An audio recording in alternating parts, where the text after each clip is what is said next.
galera, voltamos e Tribunal do Júri agora. Vamos trabalhar aqui essas informações do nosso inciso 38.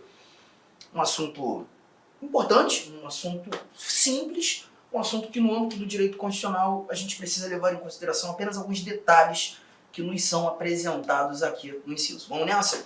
Ele diz o seguinte, ó, é reconhecida a instituição do júri como a organização que lidera a lei, assegurados plenitude de defesa, o sigilo das votações, soberania dos vereditos e a competência para o julgamento dos crimes dolosos contra a vida. Então a primeira coisa que a gente grifa aqui é a ideia de serem apenas os crimes dolosos contra a vida. Cuidado que você tem que ter na resolução de uma questão ou outra.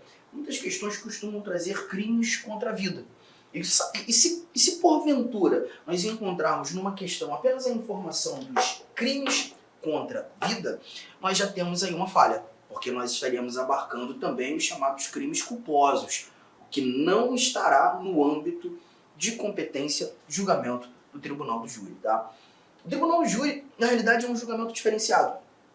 Ele vai julgar os crimes dolosos contra a vida. E um detalhe importante é lembrar que a nossa linha B diz pra gente acerca da... Desculpa, B não, C. Deixa eu marcar C aqui. Sobre a soberania dos vereditos. Na realidade, a condenação de um indivíduo que venha a cometer um crime doloso contra a vida não parte do magistrado. Você vai ter, sim, naquela audiência, um magistrado, um juiz de direito, presidindo as sessões de audiência. Todavia, o julgamento, a condenação ou a eventual absolvição não parte dele, a partir do corpo de jurados. O corpo de jurados, aqueles 7 indivíduos escolhidos para ali estarem, serão selecionados dentre 25 convocados e o destino daquele pretenso autor do crime doloso contra a vida estará nas mãos desses indivíduos. A legislação processo penal, ela traz para a gente que esses 7 jurados, eles precisam ser pessoas leigas, né, não conhecedores do direito, justamente para uma análise feita como se fosse uma síntese da sociedade. E eles estarão reunidos, deliberando no intuito de garantir a absolvição ou de determinar a condenação desse indivíduo.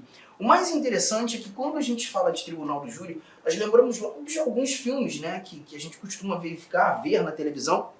E nesses filmes você percebe que depois de toda aquele cenário teatral, né, do advogado prestando a defesa do réu, o Ministério Público, o promotor de justiça buscando acusá-lo, condená-lo, os jurados eles se juntam numa sala, discutem sobre a eventual condenação ou absolvição e chegam a um resultado. No Brasil isso não acontece. É importante lembrarmos que eles decidem, mas votam de maneira sigilosa. O sigilo das votações. Não há contato entre os jurados quando o término das audiências. Legal? Então eles votam em salas secretas e aí vamos fazer o somatório desses votos justamente para termos ali a condenação ou a absolvição. Então, de novo, nós temos a soberania dos vereditos, a condenação parte do corpo de jurados, o magistrado nesse momento ele apenas trará o resultado da votação e presidirá as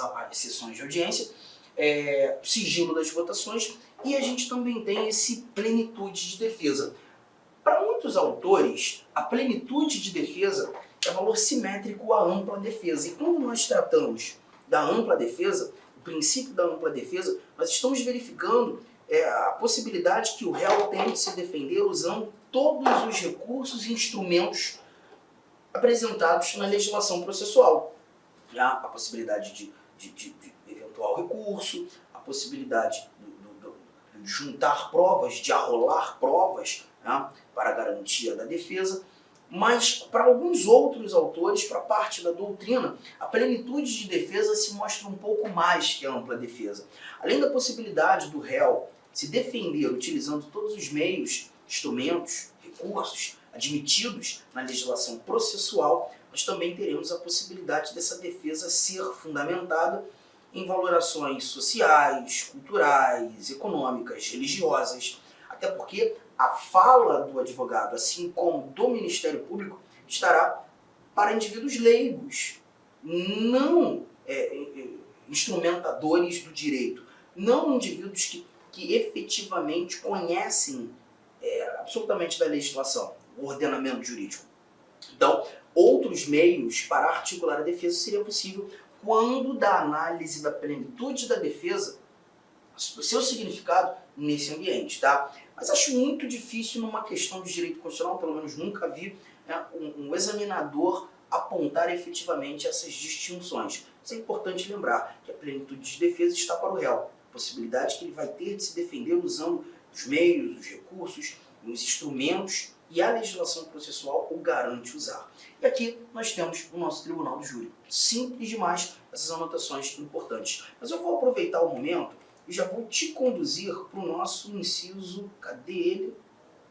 Inciso 55. Olha o que o inciso 55 nos mostra. O 55, já que falamos da plenitude de defesa, e quando tratando da plenitude de defesa, nós também falamos da ampla defesa, o nosso inciso 55 ele diz que aos litigantes em processo judicial ou administrativo e aos acusados em geral são assegurados o contraditório e a ampla defesa, com os meios e recursos a ela inerentes. Aqui a gente percebe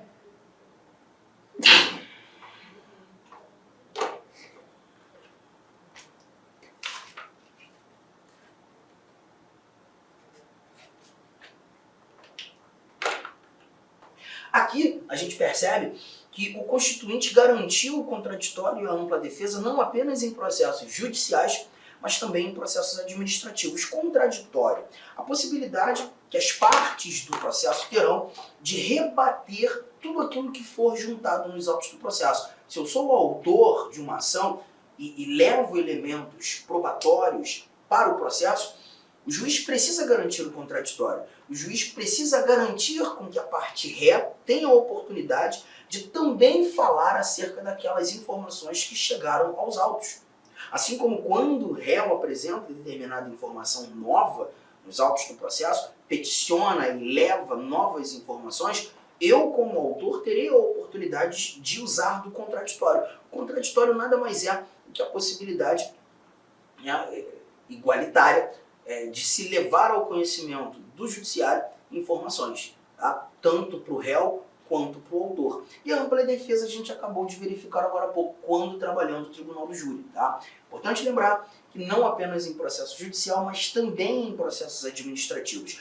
Cuidado que você tem que ter quando você está estudando processo penal, o teu professor diz que o inquérito policial é um procedimento administrativo, mas que não garante o contraditório. Ele está correto, né? Obviamente correto, porque como o inquérito policial, a investigação criminal tem valor inquisitivo, o contraditório não é garantido. Só que eu preciso lembrar que na esfera administrativa nós não temos apenas o inquérito policial. Então, de maneira lato sensu, de maneira mais ampla, a ideia é a ampla defesa e o contraditório são sim assegurados em processos administrativos, as suas ressalvas. Tudo bem? Tranquilidade? Beleza! Então vamos voltar lá para o nosso inciso. O 39 e o inciso 40 nós já tivemos a oportunidade de discutir. Não há crime sem lei anterior que o defina, nem pena sem prévia condenação legal, é o princípio da reserva legal e já tratamos, e a lei penal não retroagirá salvo para beneficiar o réu. Aqui nós estamos tratando do princípio da irretroatividade da lei penal. Inciso 40, o inciso 40 continua, e ele traz para a gente o seguinte: a lei penal ou a lei punirá qualquer discriminação atentatória dos direitos e liberdades fundamentais. Aqui nós temos uma ordem do Constituinte. E o Constituinte determina que a lei ela puna de maneira efetiva todo e qualquer indivíduo que atente contra os direitos e liberdades fundamentais. E aqui a gente começa a estudar o que chamamos de mandados de criminalização. Mandados de criminalização. Quando tratando dos mandados de criminalização, aqui nós estamos discutindo genuinamente, né, ou trazendo, extraindo genuinamente determinadas imposições do nosso Constituinte a prática de determinadas condutas criminais ou condutas criminosas. Por exemplo, o nosso inciso 42, ele fala que a prática do racismo constitui crime inafiançável e imprescritível, sujeito à pena de reclusão nos termos da lei. Determina que para o racismo a gente tem a inafiançabilidade e a imprescritibilidade. Crime impassível do pagamento de fiança, assim como também não prescreve. Que não se esquece, independentemente do tempo esse racismo tenha sido praticado, sempre será a oportunidade, sempre será oportuno julgar o indivíduo. Avançando um pouco mais, o nosso 43 diz que a lei considerará crimes inafiançáveis, de novo, mas agora insuscetíveis de graça ou anistia, a prática da tortura, o tráfico ilícito de entorpecentes, drogas afins, o terrorismo e os definidos como crimes hediondos. Nós temos um acervo de crimes, por eles respondendo os mandantes, os executores e os que, podendo evitá-los, se omitirem. Então aqui a gente está percebendo mais de um crime e mais uma vez a fala da inafiançabilidade, mas aqui nós não temos a imprescritibilidade, e sim crimes insuscetíveis de graça e de anistia. Insuscetíveis de perdão, impassíveis de perdão. Lembre-se, a graça é um perdão de crime comum, já a anistia é um perdão de crime político. Eu vou fazer essas anotações para vocês daqui a pouquinho.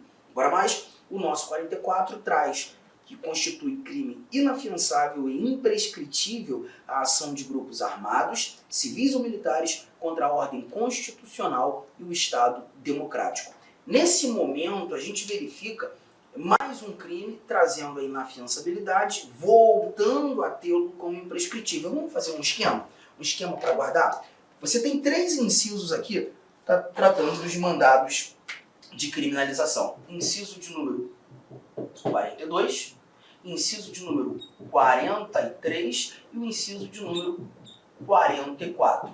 Estamos verificando racismo, estamos verificando o que eu costumo chamar de TTTH, pode ser que você já tenha ouvido outro macete, o 3TH, mas é importante lembrarmos que estamos versando sobre tráfico, tortura, terrorismo e os definidos como crimes hediondos, encerrando com uma ação de grupos armados, sejam civis, sejam militares, contra a ordem constitucional e o Estado democrático. Um detalhe você já leva para sua prova.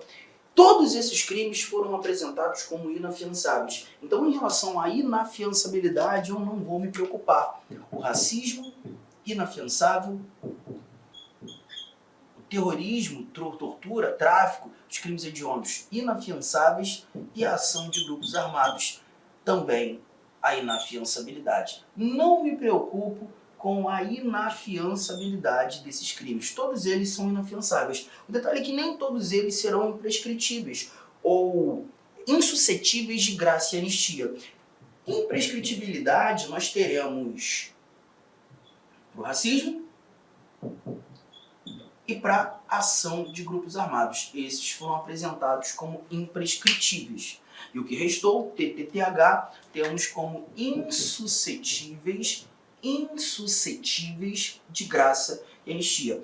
Em regra geral, as questões de prova, elas costumam misturar isso tudo, gerando aquele embaralhar na nossa cabeça, né?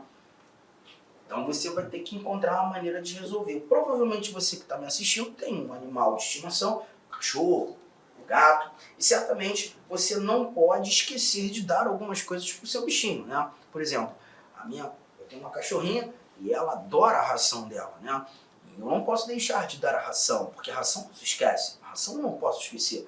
Então eu tenho nesse momento a ração como algo imprescritível. A ração como algo imprescritível. A ração é imprescritível. E se estou falando de ração imprescritível, eu vou lembrar do racismo e vou lembrar da ação de grupos armados. Basta você lembrar dessa frase. A ração é imprescritível. Somente o racismo e a ação. Se não for o racismo, se não for a ação, se não estiver na ração, racismo, ação, eu não posso ter como imprescritível. E aí vai ser o que sobra. Insuscetível de graça e de anistia. Juntos? Tranquilo? Então acredito que aqui está bem tranquilo, bem fácil. matamos o nosso bate-papo. Fechou? Tranquilidade? Então, galera, um último cuidado que você tem que ter. Aqui eu falei que são insuscetíveis de graça, insuscetíveis de anistia. Ambos dizem respeito ao perdão, né? A graça, um perdão de crime comum, como disse, a anistia, um perdão de crime político. Tá? E quando tratando desse perdão-graça, esse perdão-anistia, cuidado, a graça ela é fruto de atuação do Poder Executivo. É o presidente da República que concede a graça. E nesse ambiente, nós podemos inclusive inserir junto à graça a anistia, o indulto. Indulto. Tá? Posso confundir. O indulto. A graça é um perdão de crime comum, mas um perdão individual. Quando o presidente determina a graça, ele na realidade está perdoando um indivíduo. Já o indulto é um perdão coletivo. Um grupo maior, um grupo de pessoas acaba recebendo esse perdão, esse indulto, mas é o presidente que determina. Já a anistia, perdão de crime político, nós já temos fruto de trabalho, atribuição do poder legislativo. Compete ao Congresso Nacional a determinação da anistia. Nós vimos, com o nascer da Constituição de 1988, vários indivíduos que, à época do regime ditatorial que vivemos, que cometeram crimes e foram considerados crimes políticos, sendo agraciados, sendo anistiados. Eles receberam a anistia justamente em decorrência de crimes políticos praticados. Tá? Anistia, perdão de crime político, a graça, perdão de crime comum. E assim a gente consegue matar esses chamados mandados de criminalização. Lembre sempre da tabela, né? E a ração é imprescritível. Vamos avançar, inciso de número 45. O inciso de número 45, ele já vai tratar de um princípio muito interessante, que é o princípio da intransmissibilidade da pena, ou também chamado de princípio da intranscendência da pena. Vamos anotar isso aqui. 45, princípio da intranscendência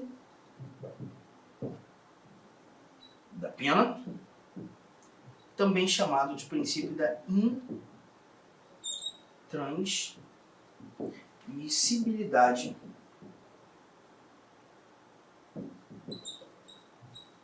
da pena.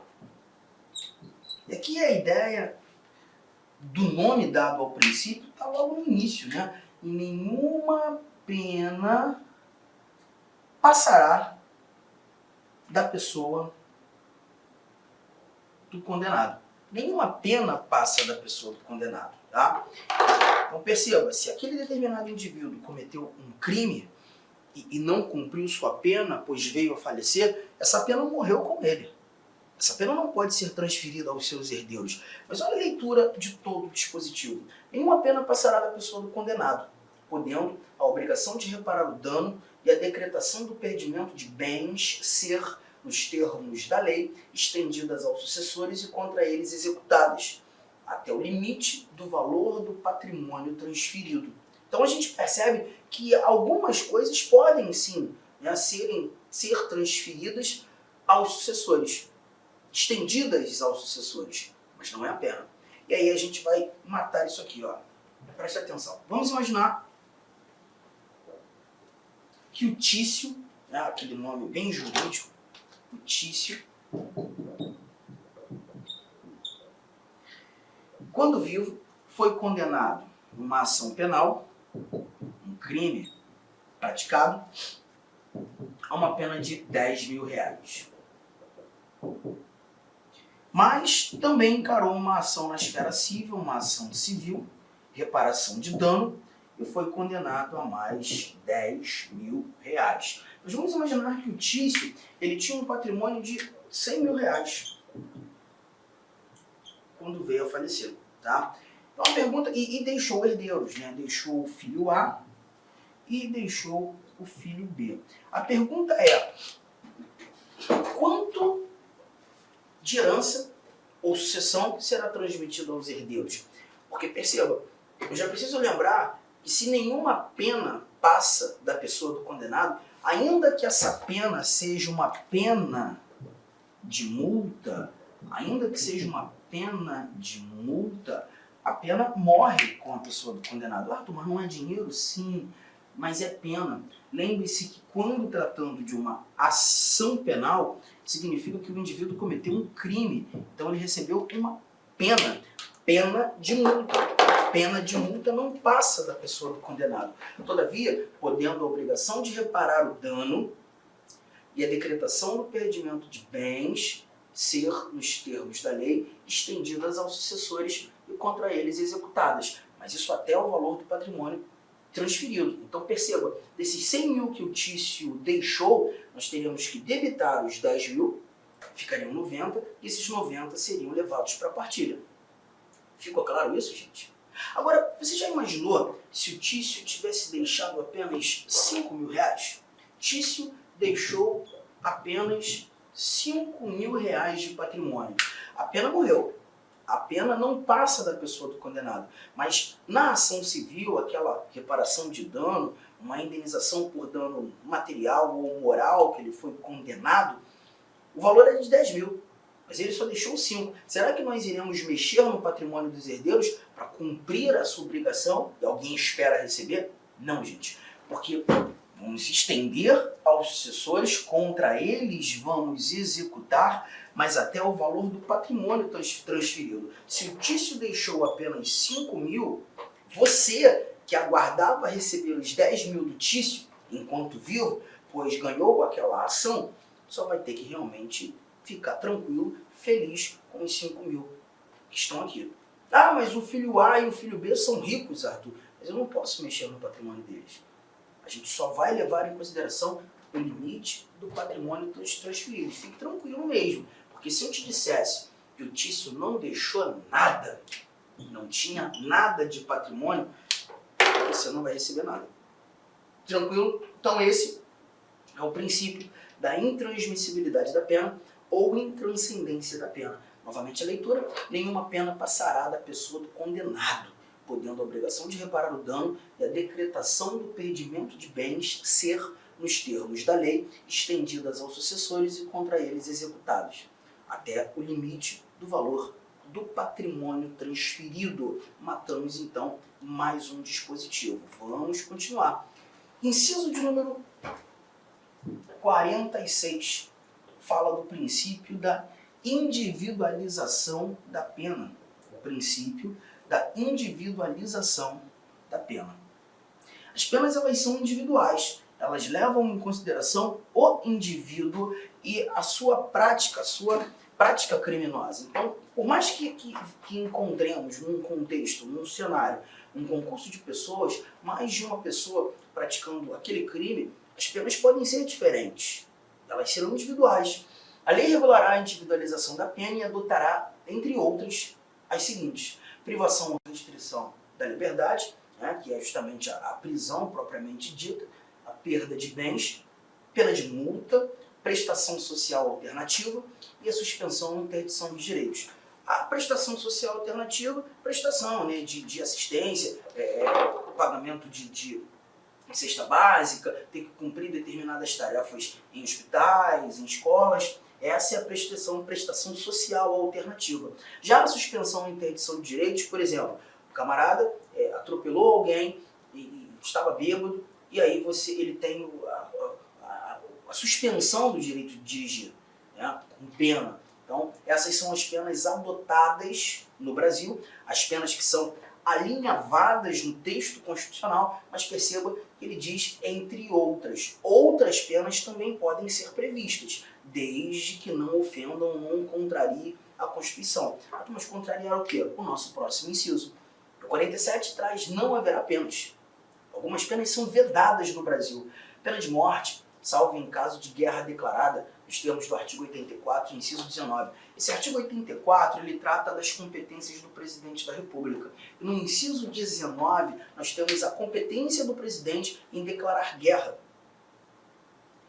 Quando o presidente declara guerra, o estado de sítio também acaba sendo decretado.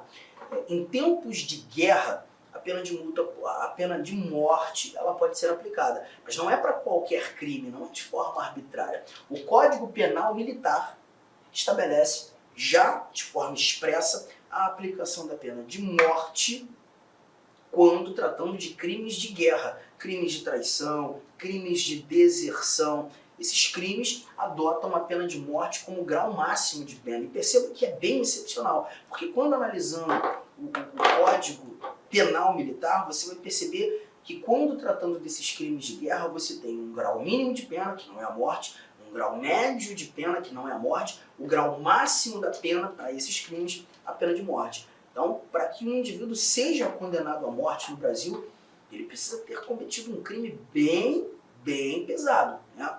Desde que seja crime de guerra, desde que haja a previsão da aplicação da pena de morte. A pena perpétua não rola no Brasil. A de trabalhos forçados, né, aquele filme que você viu, que aquele presidiário tem aquela bola preta gigantesca e pesada nos pés, aquilo não vai rolar. Ele está lá, ó, quebrando pedra. Aqui no Brasil não veremos isso. A pena de banimento, que significa a pena de expulsão, o Poder Judiciário não pode banir indivíduos, não pode determinar pena de banimento. Agora, quando você está lendo a Lei da Migração, que é a Lei 13.445, você percebe que existe a possibilidade do presidente da República decretar a expulsão de estrangeiros. Mas nesse caso, não é o judiciário, a gente não está falando de pena, não é em decorrência de uma ação judicial, de uma ação penal. É justamente levando em consideração alguns valores de determinadas condutas que se mostrem nocivas ao interesse nacional. Crimes estão ali, mas compete ao presidente, não ao judiciário. Não há para o judiciário a capacidade de determinar a pena de expulsão. E as penas cruéis? Então esse acervo de penas permitidas, penas vedadas no Brasil, esses nossos dois incisos, 46 e 47. Avançando, inciso de número 48. Olha o que temos.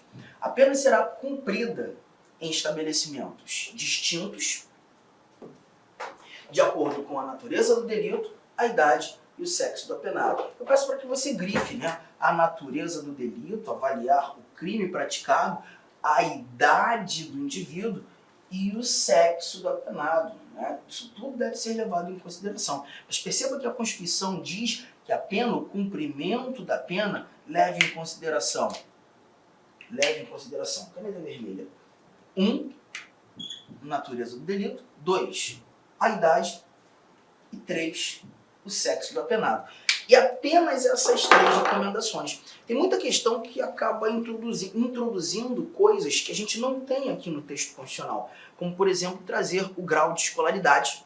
O grau de escolaridade não está aqui, né? A facção do eventual criminoso também não está aqui. Você pode sim encontrar na legislação infraconstitucional, por exemplo, na Lei de Execuções Penais, na famosa LEP, né, outras recomendações. Mas no texto constitucional eu só guardo 1, 2, 3. A natureza do delito, a idade e o sexo do apenado. Próximo, inciso de número 49, é assegurado aos presos o respeito à integridade física e moral.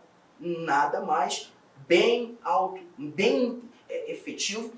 Inciso de número 50, às presidiárias serão asseguradas condições para que possam permanecer com seus filhos durante o período de amamentação. Cuidado. Inicialmente eu gostaria de pedir licença para vocês, pois interrompi seus estudos, mas este vídeo é um vídeo demonstrativo para você conhecer os nossos processos.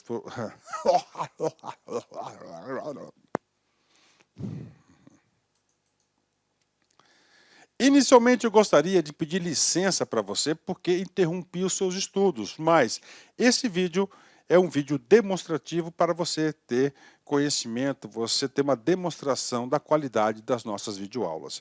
Eu sou o professor Lac, coordenador pedagógico da Lá Concursos e especialista em concursos públicos. Somente este ano, em 2022, eu fui aprovado em 7 concursos públicos. É isso mesmo, 7 concursos públicos. E em 2022, a minha meta pessoal é de ser aprovado em 10 concursos por ano.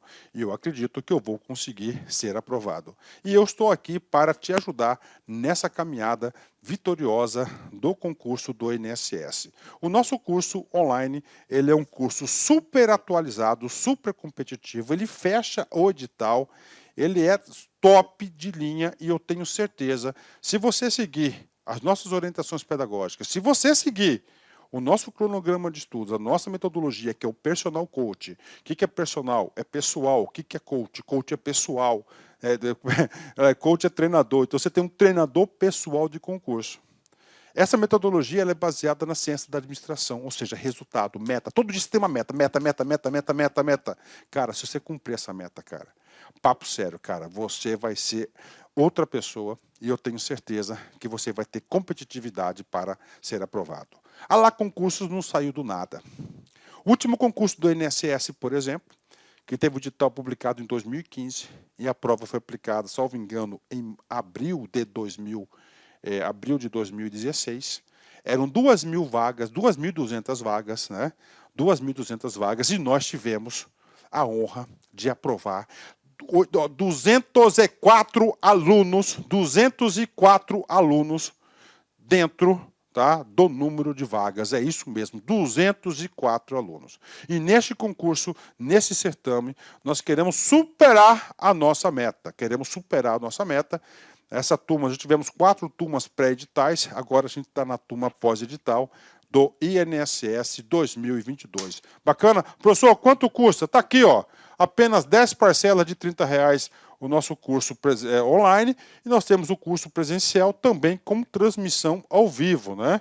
Olha aí, né? Só para uma postagem do nosso Instagram lá de 2016, né? 204 alunos aprovados, ok? Meus amigos, minhas amigas, espero vocês aqui na Lá Concursos. Vocês podem ter certeza que eu, professor Lac, eu farei de tudo mesmo, para que você atinja, alcance o seu resultado.